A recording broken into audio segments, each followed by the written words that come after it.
Hi everyone, welcome back. We are about to start week 7, officially starting the second half of our program. It's kind of hard to believe that we're already at this point. I first want to check in, how did this last week go? I'm really curious to hear more from you about how it went in the Facebook group. I know it was hard. I warned you it was going to be the hardest week yet, and I'm sure that it was. But I also hope that maybe you surprised yourself. Maybe you did better than you thought you would. I hope that's the case, and I hope that will help fuel you going forward too. So let's take a few moments just to review what your tasks were for this last week. So you had 2 specific tasks mainly. One was to identify, all the hidden sources of sugar and remove them from your environment. Ideally, that means clearing out your home space, clearing out your workspace, your office, anywhere else where you might be tempted to eat sugar-laden food. So that was a pretty big task, and as was brought up in the Facebook group, not so easy to find things that didn't have hidden sugar in them. The other thing was to really come up with some strategies of how you were going to help manage cravings and temptations when they came up. And I'm really curious to hear how that went for everybody. I'm wondering if perhaps you found 1 or 2 specific strategies that worked really well for you. What I would like to ask you all to do is this week in the Facebook group, if you could please plan to get on there and share at least 1 strategy that worked really well for you with everybody in the group. I'd like to see not only what worked for you, but also to give us a chance to share some support and to share some ideas and strategies that might help someone else too. Okay, so I'd like to hear from you on that. And then of course, your last task was to track how you did, how many days did you meet your goal, what were some ideas or thoughts that came up that might help you avoid sugar going forward. So a couple thoughts about how it went for me and also what I saw in the Facebook group. So certainly the timing was challenging, right? With Valentine's Day, and it sounded like there were also a couple of birthdays this last week. So certainly celebrations are going to make it a lot harder for us to stick to our goals, and really when it comes to sugar. I mean, our lives are so entrenched in sugar that anytime there's a celebration, it's part of the celebration, and it's really hard to avoid that. So that brings me to my second thing that I want to share with you as far as what worked really well for me was that I got the whole family on board, right? So we were in it together. We were a team. We were doing it together. We had the support of each other. I think that actually helped me, and I think it helped the rest of my family quite a bit, because we could rely on each other to get through. I mean, I shared in the Facebook group what my girls did at the play date, which just sort of blew me away. But even on Valentine's Day, we got home and we made cards for each other, and we actually made those brownie bites, and that was our treat for Valentine's Day. So I don't feel like I emphasized that enough in the last recording, that when you're making really big changes in your life, in your lifestyle, with your diet, it really helps if you can get your family, your partner, your friends on board with you, right? So that you have the support of a community, not just a virtual community, but your actual real life community to get you through it, so that you don't have to sit there and watch them eat something in front of you that you really wish you could be eating. And the reality is that this diet, this eating plan, or this eating way is not just good for us, right, and our health goals. It really is how all of us should be eating. It's sort of the ideal that we should all be striving for. And of course, you can't force dietary changes on other people, but you could certainly ask for support. You could certainly ask for participation in the program with you, and it will make it so much easier for you to stick with some of these harder ones going forward.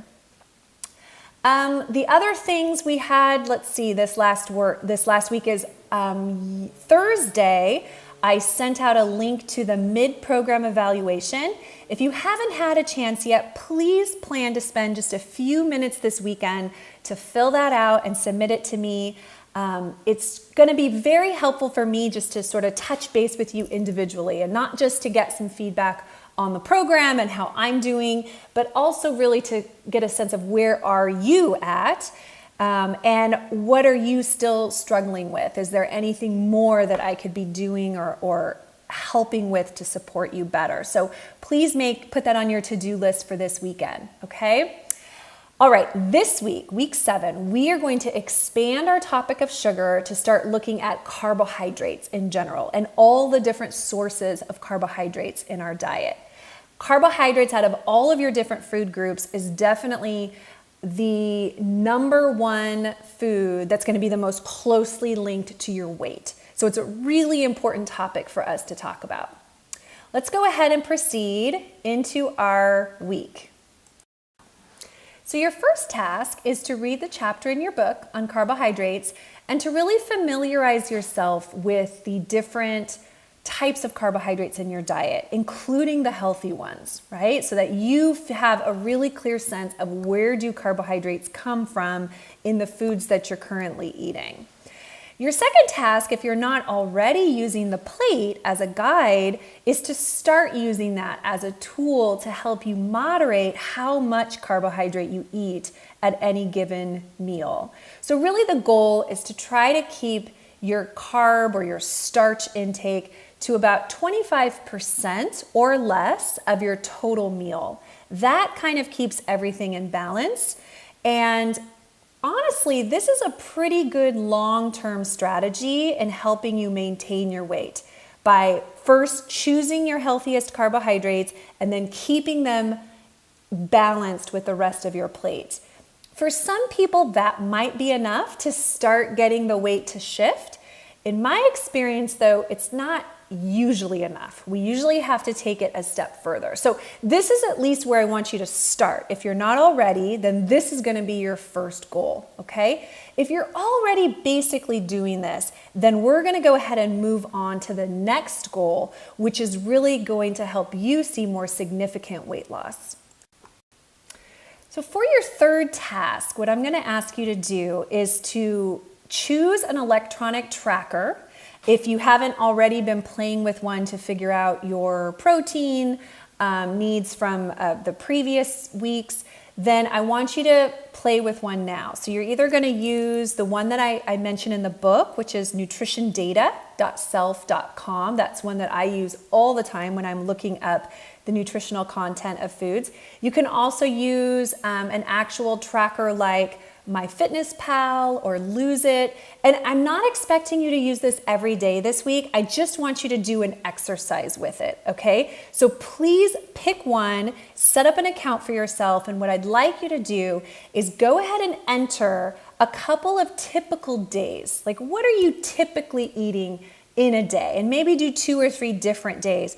And when you do a full day, I want you to see what are your total carbohydrates for that day. So on average, how many grams of carbohydrates do you normally eat? Most of us have no clue, right? And I would say the standard American diet is actually really high in carbohydrate, like over 300 grams is not unusual. So I want you to get a sense of where are you starting, right? What is kind of your normal at this point?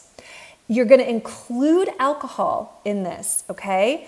And there's a whole section in my book about alcohol. So we gotta include our alcohol grams as well towards our carbohydrates, and the tracker will do that for you. Just so make sure you enter in your beverages as well. The other thing too is that, well, let me skip ahead. So the next task then is once you have an idea of what it typically looks like, then you're going to use your tracker to come up with some sample days that get you lower in carbohydrates, okay? And I have a few goals listed there. So depending on where you're starting of what is normal for you is going to determine what your goal is going to be. The first goal is to at least get it less than 200 grams a day. So if you're at 300, then your goal this week is to try to keep it below 200. See how that feels, how does your body respond, etc. Okay? If you're already around 200 grams, then your goal will be to get down to below 150 grams. And again, you're gonna see how that feels. You're gonna see how your body responds. Okay, same idea. And then the third goal, the one where if you have a significant amount of weight still to lose, I'm gonna encourage you to not only get below the 150 grams, but really try to get less than 100 grams a day.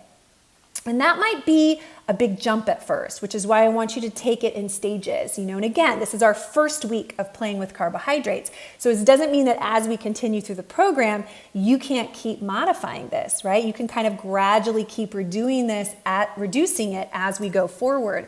So start with wherever you are, set a goal for yourself for the week, and come up with some sample days that will help you meet that carbohydrate goal. So I give one example there on the slide. I give a couple examples in the book, and that just shows you, approximately what it would look like if you were going to try to get under 100 grams a day.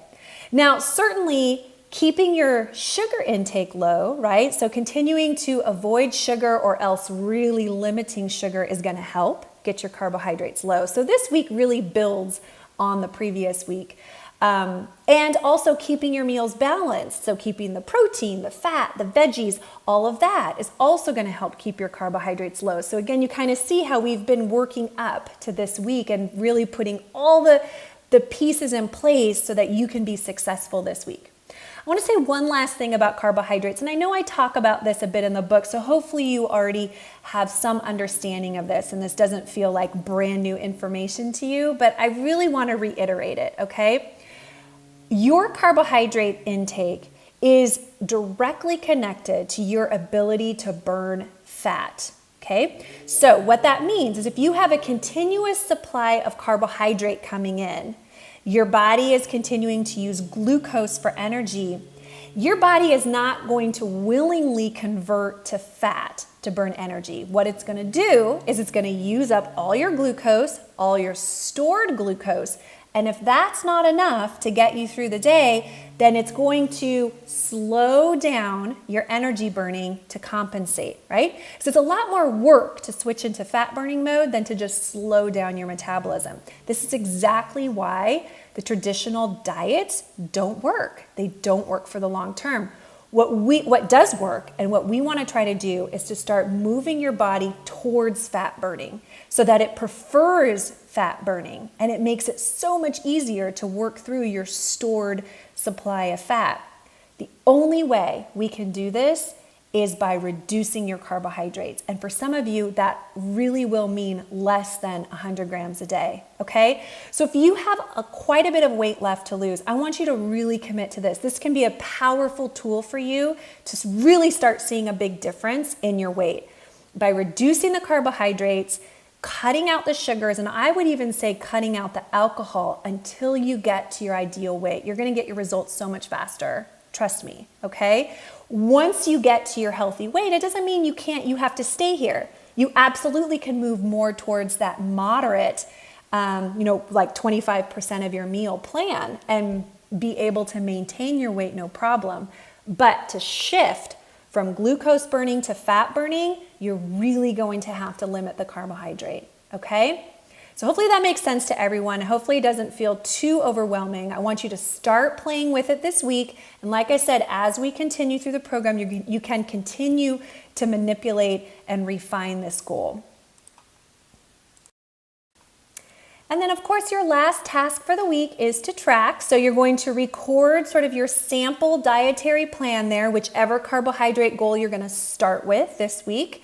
And then track how you do, how many days you're able to meet that goal. And if it becomes really challenging, then of course I want you to use the notes section to write down ideas, thoughts, challenges, things that are coming up that are getting in your way. So you can really start brainstorming some other strategies to move you forward.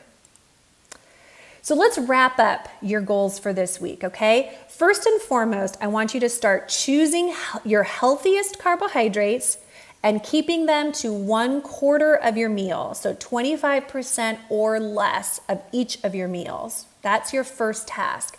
If you're already doing that, then we're gonna move on to really start honing in on our carbohydrates, okay? So your second task then is to use a tracking method, track a couple of typical days, get a sense of how many carbs you're normally getting in a day, and then choose a carbohydrate goal to start with, either 200, 150, or 100, okay? Take it slow. We can work lower and lower, but start with what feels most realistic for you. Also use your tracker to come up with a couple of example days that you can then work on during the week, okay? Write down your sample day on your worksheet and then track how you do. Like I said before, if you continue to keep sugar low, you continue to keep your meals balanced with all those tools we've been working on, this is going to be a much easier goal to achieve. So keep that in mind, okay? Keeping your hydration up, keeping your movement minutes up, right? Still trying to find more ways to add movement. Those are all still part of the plan, even though we're focusing in on carbohydrates this week. As always, make sure you check your weight one time this week, record it, and share on Facebook. Okay, get on there. Some of you are sharing way more than others. I would like to see everybody on there at least once a week, okay? Please commit to sharing something once a week. And this week, like I asked you in the beginning, if you could please share a strategy that worked really well for you in keeping sugar at bay. I would love to see 9 different strategies listed out there to really kind of help everyone with that, because I know that's a hard one. Remember to fill out your evaluation this weekend. Please get that back to me so I can look them over and adjust if I need to adjust as we move forward. And I think that's it. Okay, I know it's not an easy task, but hopefully it'll feel a little less intimidating than the sugar detox. You have all the tools in place to be successful with this, I have no doubt. And it might actually be a very interesting experiment to see not only how many carbs are you typically eating, but as you start manipulating your carbs, how does your body respond? You might really be surprised here, okay? So really commit to this week and let's see if we can get a big shift in your weight starting the next week. Until next time, bye everyone.